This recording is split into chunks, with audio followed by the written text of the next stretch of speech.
नमस्कार दोस्तों। आज की लर्निंग में हम लोग जानने वाले हैं भारत इलेक्ट्रॉनिक्स के बारे में, जो कि एक डिफेंस सेक्टर की कंपनियां हैं और मार्केट में लिस्टेड है। दूसरी बात, ये गवर्नमेंट की कंपनियां हैं, तो इसकी क्या पोटेंशियल निकल के आती है, इसकी पे चर्चा करने वाले हैं आज के इस वीडियो में। तो देखने वाले हैं हम क्या क्या पोटेंशियल्स मार्केट में क्या क्या करती है कंपनी, और ये जहाँ पे देखने को मिलती है कि ये नेवी के लिए काम करती है, डिफेंस में सारे सेक्टर के लिए कामकाज करती है। तो इसका मार्केट पोटेंशियल क्या बनती है, क्योंकि इसको देखा गया कि पिछले 5 सालों में इसके स्टॉक में 800 850% की जंप हुई है और लगातार चलती हुई ट्रेंड बनती नजर आती है। तो और इसके बारे में इसके फंडामेंटल कितने सपोर्ट देते हैं, इसकी सेंटिमेंटल क्या कहती है, इसका टेक्निकल चार्ट क्या दर्शाती नजर आती है, आज इसी पे थोड़ा सा हम चर्चा करने वाले हैं। जहाँ पे मूविंग एवरेज की बात करने वाले हैं, स्टॉक किस प्राइस के आसपास एक मौका देता नजर आता है। तो चलिए हम जानते हैं इस कंपनी के बारे में। जहाँ पे भारत इलेक्ट्रॉनिक्स 1954 में कंपनी बनी थी। Manufacture of the supply electronics equipments and the systems to the defence sector. Company also in the limited presence in the civilians market. सिविलियंस मार्केट में भी अवेलेबल निकल के आ गया। डिफेंस के साथ साथ जो नॉर्मल मार्केट है वहाँ भी अपने कुछ ना कुछ सामानें हैं प्रोडक्शन करके देती नजर आती है। अर्थात इनका डिफेंस से लेकर के और एक आम तक की पहुंचने तक की जो ब्रांड्स हैं उस पर देखा जाए तो इनकी करंट प्राइस कहती है 336 के आसपास, जिसको मैंने कट कर दिया क्योंकि इसका रीजन ये है, ये तीन फंडामेंटल से तीन एस्पेक्ट से बनते हैं। पहला है फंडामेंटल एस्पेक्ट, दूसरा है टेक्निकल एस्पेक्ट, तीसरा है सेंटिमेंटल एस्पेक्ट। और ये हर हर पल जो ट्रेडिंग के टाइम में चेंज होता है, मोमेंटल चेंज होता है, ये सब के सब सेंटिमेंटल और इसके हिसाब से काम करती है। ये ट्रेंडिंग के हिसाब से काम करती है। इसको टेक्निकल कहते हैं। तो सबसे यदि बेस देखा जाए किसी कंपनी को लेकर के, तो बेस होता है फंडामेंटल, अर्थात कंपनी की मार्केट में क्या गुडविल है, मार्केट में क्या पोटेंशियल्स हैं, मार्केट के लिए काम क्या करती है और मार्केट इसको किस हिसाब से देखना चाहती है। तो जहां तक देखा गया कि इनकी प्राइस 336 के आसपास है, बुक वैल्यू स्टॉक का नियरली 22 रुपये 30 पैसे के आसपास। इनकी इंट्रेंसिक वैल्यू इसका 3 गुना से ज़्यादा है, क्योंकि इनके पास एसेट्स वैल्यूशन काफ़ी ज़्यादा होगी। इसके लिए देखा गया 3 गुना 77 रुपये के आसपास की प्राइस है। उसके बाद एक नज़र जाती है, पता है कहाँ, एक नज़र जाती है सबसे पहले जो स्टॉक का पी क्या कहता है। और ये पी एक ये दिखाता है जो स्टॉक का प्राइस टू अर्निंग क्या है। तो price to earning in depend on the current market price divided by EPS, क्योंकि ये डिपेंडेंसी है, एक फॉर्मूला बेसिस है। और उसको फॉर्मूला बेसिस में देखा गया कि इसको इंडस्ट्रियल से कंपेयर करके देखा जाए तो क्या पोटेंशियल बनती नजर आती है। और तो देखिए, सिंपल साधारण शब्दों में देखा जाए तो इतनी मार्केट 800% के जंप के बाद भी यदि पूरे के पूरे इंडस्ट्रियल अर्निंग की तरफ देखा जाए तो पूरे के पूरे इंडस्ट्रियल अर्निंग में एवरेज वैल्यू आती है 84 का, 85 मानते हैं। और फिलहाल इस स्टॉक का पी क्या कहता है, 61 का कहता है। अर्थात अभी 20 रुपए का बीच में गैप है। अब 20 रुपए का गैप में डिफरेंस देखिए कितना निकल के आता है, नियरली 25 से 30% का आएगा। 3 छक 18, 30%, 35% के आसपास लेके चलें तो 35% जो अभी एवरेज जो प्राइसेस है मार्केट को, उस प्राइस में अभी ये 35% नीचे है। यदि इसकी हिसाब से देखा जाए तो किसके हिसाब से, अर्निंग प्राइस के हिसाब से देखा जाए तो इंडस्ट्रियल लोग कंपेयर करते हैं। तो यदि ये 35% आज के टाइम में नीचे है मार्केट, जो कि 800% जंप होने के बाद भी, तो सोचिए 35 × 3 कितना होता है, 100 रुपये, नियरली 100 रुपये के तो आसपास और जाएगा मार्केट। और ये कब जाएगा, क्योंकि मार्केट की पोटेंशियल देखने को बनती है जिसके पास यदि ऑर्डर्स हैं, इनके पास ऑर्डर मिलते जा रहे हैं लगातार, और गवर्नमेंट कुछ बड़ी बड़ी इनके पास पोजीशंस डील देती है, तो फिर लगातार स्टॉक जैसे ही पिछले 5 सालों में 800% जंप किया है, ये 35% जंप करना इनके लिए कोई बड़ी बात नहीं है। 35% तो महीने 2 महीने 4 महीने में जंप कर सकती है। और अभी बजट का जो सिलसिला चालू होगा, अभी से लेकर के जो नेक्स्ट बजट है, तब तक मार्केट और इसकी पोटेंशियल बनती जाएगी। दोस्तों, कोई रिकमेंडेशन नहीं है किसी स्टॉक को लेकर के, डिफेंस सेक्टर के अच्छे स्टॉक माने जाते हैं। इसके बाद देखा जाए दूसरी तरफ वो कहती है, और मैंने ये बात करी थी ईपीएस को, और ईपीएस भी एक डिपेंडेंसी बनती है। ईपीएस की डिपेंडेंसी होती है शेयर, नंबर ऑफ शेयर से। नंबर ऑफ शेयर, जितना भी प्रॉफिट हुआ है कंपनी का, उस प्रॉफिट को नंबर ऑफ शेयर से डिवाइड करेंगे तो अर्निंग पर शेयर निकल जाती है। तो यहाँ पे देखा गया 731 करोड़ का इनका शेयर है। पर शेयर कितना अर्निंग करती है, 5 रुपये 45 पैसे के हिसाब से दो चीज, सीधा सीधा इसको कैलकुलेशन कर दीजिए तो प्रॉफिट निकल के आ जाएगा। अब आते हैं debt to equity. Company almost almost नहीं, कंप्लीटली डेट्स फ्री रेश कंपनी है। एक तो एक इंडिकेटर ये दिखाता है, दूसरा इंडिकेटर दिखाता है डेट टू इक्विटी। जैसा कंपनी का कोई डेट तो ज़्यादा नहीं है, तो यहाँ पे कुछ भी नहीं है, जीरो है। और करंट रेशियो कहता है 1.55, आरओसी कहती है 34.8, आरओई कहते हैं 26.4 का। इन सब के पीछे है फेस वैल्यू 1 रुपए का, और डिविडेंड का ट्रैक रिकॉर्ड भी थोड़ा सा है 0.58%। अब आते हैं प्रमोटर्स होल्डिंग। जहां पे गवर्नमेंट ने इसको होल्ड कर रखा है, 51% गवर्नमेंट होल्डिंग। गवर्नमेंट की कोई प्लेस की सवाल नहीं उठती। और अभी मार्केट जो प्राइस जंप करती है वो 15 गुना जंप कर चुकी है, किससे? बुक वैल्यू से। और अभी भी 100 रुपए का पोटेंशियल बनती नजर आती है आगे चलकर। चलिए अब आते हैं इसकी, हम एक नज़र डालते हैं कंपनी में। आखिर कंपनी के पास क्या क्या चीज़ है। कंपनी के पास देखा जाए तो क्या करती है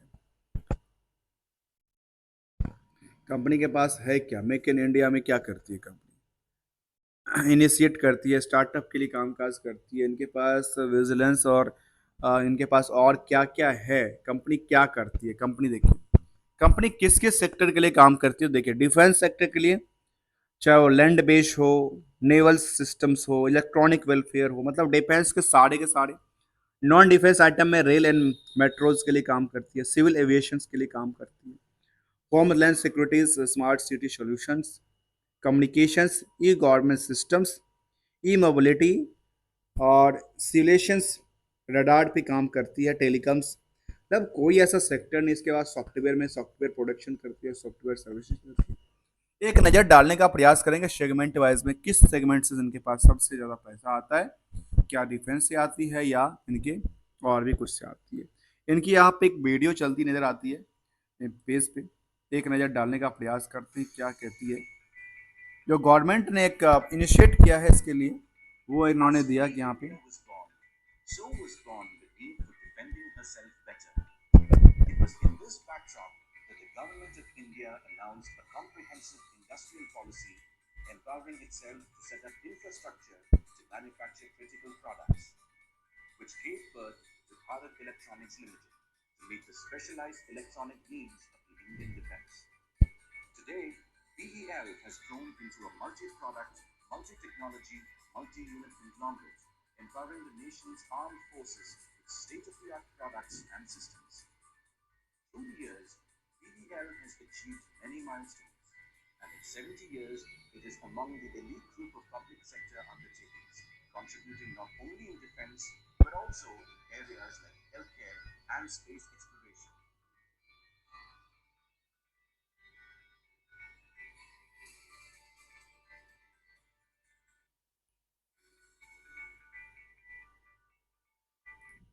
चलिए अब चलते हैं हम अगले पीयर्स के कंपेयर के लिए, आखिर क्या है मार्केट को लेकर के। तो यहाँ पीयर्स में देखा गया कि कुछ बड़ी कंपनी से हम डील कर इसको कंपेयर करके देखें तो यहाँ पे नंबर ऑफ कंपनी 4 ही देखने को आती है। लेकिन मुझे लगता है कि डिफेंस सेक्टर में और भी ढेर सारे कंपनियाँ हैं जहाँ पे इसको कंपेयर किया जा सकता है। यदि डिफेंस से देखें, नॉन डिफेंस में देखें, तो यहाँ पे पीयर्स में केवल 4 कंपनी का लिस्ट है, जिसमें कि भारत इलेक्ट्रॉनिक्स कहती है, डाटा पैटर्न कहती है, सी DCX कहती है, अपोलो कहती है। इन सब का कितना 84 का है, उसमें सबसे कम PEC का, इसके हिसाब से तो सबसे कितना अभी 35% के आसपास का जंप करेगी।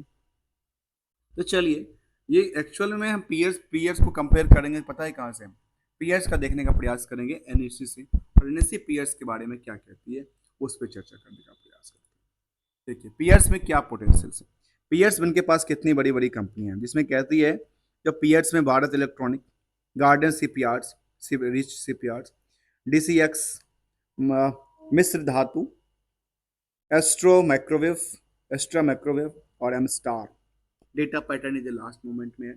और कंसोलिडेट डेटा देखेंगे तो कौन कहता है, भारत इलेक्ट्रॉनिक्स, डीसीएक्स, मिस्र धातु, एस्ट्रा माइक्रोवेव्स, एमटार। तो ये सब कंपनी, इसके कंपेयर में देखा जाए तो किसकी कितना रिवेन्यू मॉडल है, सबसे ज़्यादा रिवेन्यू मॉडल मुझे लगता है देखने को यही लगे कि Bharat electronic is the top most in the same sector for the defence और नॉन डिफेंस। तो चलिए इस पे हम जानकारी लेने वाले थे इसके पीयर्स के बाद। परफॉर्मेंस की लेवल, परफॉर्मेंस क्या कहती है, जहाँ पे परफॉर्मेंस लगातार क्या होती है, परफॉर्मेंस लगातार बढ़ती है या घटती नजर आती है। तो इनके क्वार्टरली डेटा में ये देखने को मिला, जो 2021 में इनके पास तो अच्छा खासा ऑर्डर था, फिर कई बार ऑर्डर इनके पास कम हो जाता है, और कम होने के बावजूद भी देखा जाए तो पिछले क्वार्टर से अच्छा खासा परफॉर्मेंस किया। मुझे लगता है कि ईयर ऑफ ईयर अच्छा परफॉर्मेंस करती नजर आएगी। वैसे भी गवर्नमेंट की कंपनियां हैं, कभी इसके पास कितना ऑर्डर आएगा कुछ अब पता नहीं होता। यहाँ पे नेट नेट प्रॉफिट क्वार्टरली करीब 1800 करोड़ के आसपास पहुंचा है, जो कि पहले कभी 1800 करोड़ के आसपास गया था, नहीं गया था। मतलब कम रिवेन्यू के बाद भी देखा गया कि इनके पास प्रॉफिट अच्छी खासी बनती नजर आती है। इसके बाद देखें ईयरली डेटा बेसिस में, तो वो क्या कहते हैं, नियरली 20,000 करोड़ तक का इसका टर्नओवर पहुंचा है कंपनी का। तो 20,000 करोड़ के आसपास का टर्नओवर है, और ये पिछले साल से लगता है कि 17,000 करोड़ से वाई वाई एक अच्छा परफॉर्मेंस करती नजर आती है, जो हम अभी देखने वाले हैं आखिर क्या परफॉर्मेंस लेवल कहती है। इसके बाद देखा जाए तो इनके प्रॉफिट भी करीब 4,000 करोड़ के आसपास पहुंचा है, लगातार बढ़ती हुई, जो कि गवर्नमेंट की अर्थव्यवस्था में, जो इंडियन अर्थव्यवस्था में इसकी का भी बड़ा योगदान निकल के आता है, जो कि डिफेंस पे काम काज करती है, डिफेंस और नॉन डिफेंस में। तो 4,000 करोड़ के आसपास यहाँ पे निकल के आती है। इसके बाद देखा जाए ईपीएस तो नियर कितना 5 पॉइंट करीब 5.5 के आसपास निकल के आती है। इसका सेल्स रोड रिटर्न जो है 10% से ज़्यादा देखने को मिला। कंपाउंड प्रॉफिट ग्रोथ भी काफ़ी 20% नियर अबाउट द 15% से एवरेज ही हमेशा मिलता नजर आता है। स्टॉक प्राइस सीजर काफ़ी ज़्यादा चेंज होती नजर आता है, काफ़ी ज़्यादा रिएक्टिव्स हैं, प्रोएक्टिव्स हैं। रिटर्न इक्विटी भी 20% से ज़्यादा एवरेज निकल के आती नजर आती है। तो ये एक इसका था जो कि कहते हैं इसको बैलेंस शीट। और पीएल की तरफ, तो पीएल का पार्ट्स हुआ, बैलेंस शीट की तरफ देखें तो बैलेंस शीट में क्या हो रही है। बैलेंस शीट में लगातार रिजर्व बढ़ती नजर आती है, अच्छी बात है, क्योंकि प्रॉफिट बढ़ेगा तो रिजर्व तो बढ़ेगा बढ़ेगा। इनका लाइबिलिटी में क्या हुआ, लाइबिलिटी थोड़ी सी बढ़ी थी, लेकिन इन्वेस्टमेंट की पार्ट उतनी ही पोर्शन से बढ़ती नजर आई। उसके बाद अदर में थोड़ा सा पोजिशन बढ़ती नजर आई। तो चलिए अब हम इसको शेयर होल्डिंग पैटर्न को जानने के प्रयास करें, या कि शेयर होल्डिंग में जहाँ हम देख रहे थे, जो गवर्नमेंट की ज़्यादा होल्डिंग, गवर्नमेंट में 51% की होल्डिंग है ऑनली, रेस्ट 48% की होल्डिंग किसकी है, एक पब्लिक के लिए द्वार खुला हुआ है। और ये क्या कहती है पब्लिक के लिए, उसमें देखा जाए तो इन्वेस्टमेंट पार्ट में डीआई की तादाद, यहाँ पे एफआई की तादाद जो है काफ़ी 17% के आसपास, डीआई की तादाद उससे भी ज़्यादा 22% के आसपास, और आम पब्लिक में कितना बचता है, केवल 8% के आसपास बचती है। और 8% में रिटेल क्या कहती है इस स्टॉक के बारे में, रिटेल का क्या सोचना है, तो वो देखा गया कि रिटेल यहाँ पे 2 लाख से जो कम के इन्वेस्टेड है, 2 लाख से ज़्यादा के इन्वेस्टेड है, उनकी तादाद कितनी निकल के आती है, उनकी तादाद करीब करीब 7.5% के आसपास के निकल के नज़र आती है, जो कि एक 7.5% अर्थात 100% में 7.5% कौन होल्ड करता है, एक आम इंसान होल्ड करता है, जो कि रिटेल रिटेल इंडिविजुअल्स हैं, रिटेल इन्वेस्टर्स हैं, रिटेल ट्रेडर्स हैं, उनकी कारोबार में निकल के आती नजर आती है। अब चलते हैं इसके बाद एक नज़र डालते हैं डीआई की तरफ। डीआई में कौन से बड़े लोग हैं यहाँ पे, डीआई में मुझे लगता है कि पीएससी कोटक, कोटक है, कोटक के बाद एचडीएफसी म्यूचुअल्स हैं, और कैनरा है, एलआईसी की भूमिका देखने को मिलती है, कुछ यूटीआई एनपीएस देखने को मिलती है। अभी इस कंपनी में एलआईसी की भूमिका देखने को नजर नहीं आती। अब आते हैं लेटेस्ट अपडेट, जिसको सेंटीमेंटल कहते हैं। सेंटीमेंटल क्या कहती है इसके बारे में, सेंटीमेंटल कहती है इनके पास कंप्लायंस सर्टिफिकेट फाइल किया है कंपनी ने, बोर्ड मीटिंग अब intimation of the date of the board meeting in consider of the approval of the unaudited stand loan की बात करती नजर आज। 4 जुलाई को उन्होंने अपडेट दिया था। उसके बाद कुछ और अपडेट है, तो रिजल्ट फॉर, इसका रिजल्ट कब होने वाला है उस पर फोकस रहेगा। कि ये फोकस वाली चीज़ है। तो देखा गया कि इन्होंने अपडेट किया है। कब की बोर्ड मीटिंग इनकी है? उन्होंने कहा कि 29 जुलाई को हमारा बोर्ड मीटिंग होने वाला है। सोमवार 29 जुलाई को 24 को आयोजित होगी। उसमें क्या होने वाला है? उसमें नज़र रहेगी किस चीज़ को लेकर के? इनके रिजल्ट को लेकर के, जो रिजल्ट का परफॉर्मेंस क्या दर्शाती नजर आती है। तो टाइम है जो 29 जुलाई को एक लेटेस्ट अपडेट आ सकता है इसके लिए। और एज ऑन टाइम फ्रेम देखा जाए तो 5 साल में या 8 8.5% जंप किया। एक साल में देखा गया कि 164% के आसपास जंप करती है। 6 महीने में देखा गया कि 82% के आसपास जंप करती है। एक महीने में देखा गया 17% जंप करती है। और लगातार ये जंप ही करती नजर आती है। यदि क्योंकि मैं एक महीने के चार्ट को देखूं, क्योंकि नया सरकार सेम सरकार जो रिपीट हुआ उसके हिसाब से फिर देखा जब मार्केट एक लेवल पे आ गई थी, सब एक ही लाइन में खड़ी थी। उसके बाद मार्केट किसके पीछे कितना जाती है वो देखने वाली बात है। तो यहाँ एक महीने में देखने को मिला करीब 17% का बुलिश नजर आती है। और कहती है zoom 80% YTD should invest choose the PSU defence stock in the stellar performance की बात करती है। एक बड़ी सी मोमेंट है यहाँ पे देखने को मिल सकती है। कहती है जो कि 11 जुलाई की बात करती है, जो कि मार्केट में आज अच्छे से इसमें खरीदारी देखने को बनती नजर आती है कंपनी को लेकर के। इसके बाद एक कंपेयर करने का प्रयास करेंगे किसको लेकर के। इसमें कंपेयर किया गया वेल को, HL को एंड मेजागन टॉक्स को। उसको एक कंपेयर करेंगे। Debt zero debts PSU defence stock rally कर रही है और रैली अच्छी खासी रैली है। अब इसमें देखा जाए एनुअली डेटा में तो ये कहती है जो रिवेन्यू मॉडल लगातार YOY में 14% जंप करती नजर आती है। नेट इनकम भी करीब 33% की जंप करती नजर आती है। इसका पोटेंशियल बनती नजर आती है दोस्तों। तो ये हमने इसको समझने का प्रयास किया। इस कंपनी का नाम था भारत इलेक्ट्रॉनिक्स लिमिटेड, जिसकी हमने स्टेप बाय स्टेप देखने का प्रयास किया। पीयर्स को देखने को लगा, ड्यू डिलीजेंस की तरफ देखें तो फिलहाल ऐसा 28 मई को EPFO की तरफ से एक आया था और उसके बाद उसका एंट्री ऑर्डर था। उसके बाद कुछ ऐसा अपडेट नहीं देखने को मिला। चार्ज की तरफ देखें तो जिनके पास चार्ज कितने हैं, करीब अक्टूबर की 4 23 में लिया था उन्होंने चार्ज क्रिएट किया था। फाइनेंशियल पोजीशन यहाँ पे देखो तो 23 तक की डेटा अपडेटेड है, 24 का डेटा यहाँ पे अपडेटेड नहीं किया है due to system error. This is not correctly, but यहाँ जो डेटा है उस डेटा पे आप नज़र डाल के देखें तो जिस हिसाब से क्या बढ़ती है, एसेट्स बढ़ती है, उससे कई गुना हिसाब से ना इनकी रिवेन्यू बढ़ती नजर आती है। कई गुना हिसाब से इनकी प्रॉफिट की पार्ट बढ़ती नजर आती है। तो इसके हिसाब जितना ये बढ़ा था रिवेन्यू, उस हिसाब से प्रॉफिट का पार्ट काफ़ी कम रहा था, प्रॉफिट आफ्टर टैक्स की बात। अब चार्ट में देखिए, चार्ट में मूविंग एवरेज क्या कहते हैं। देखिए मूविंग एवरेज के आसपास देखिए तो मूविंग एवरेज के पास जब भी आता है स्टॉक, जैसे जिस भी टाइम के आसपास देखिए मूविंग एवरेज का जब भी मार्केट टिका है, मार्केट जब भी टिका है, मार्केट सस्टेन करती नजर आती है और मार्केट जंप करती नजर आती है। जब भी जिस भी टाइम फ्रेम के हिसाब से देखा जाए तो ये लगातार एक जंप करती नजर आती है। खास के चार्ट जो उनकी जब मार्केट सबके सब सेंटिमेंटल में गिर गई थी, उसके बाद कौन कितना जंप करता है वो देखने वाली बात है। जहाँ पे लगातार एक जंप का यहाँ एक जंप करती नजर आई थी, बेस में थोड़ा सा सस्टेन करती नजर आई थी, फिर जंप करती नजर आई, मतलब थोड़ा सा जंप करती, हमेशा जंप देखिए सीढ़ी देखें तो हमेशा जंप करती नजर आती है।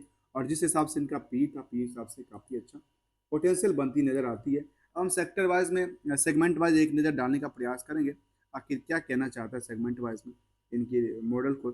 यहाँ पे देखा जाए तो कि हम वहाँ पे कंपेयर कर रहे थे, सबसे मुझे लगता है कि सबसे बेहतर परफॉर्मेंस BEL और HAL और GRSE और BDL को किया जा सकता है।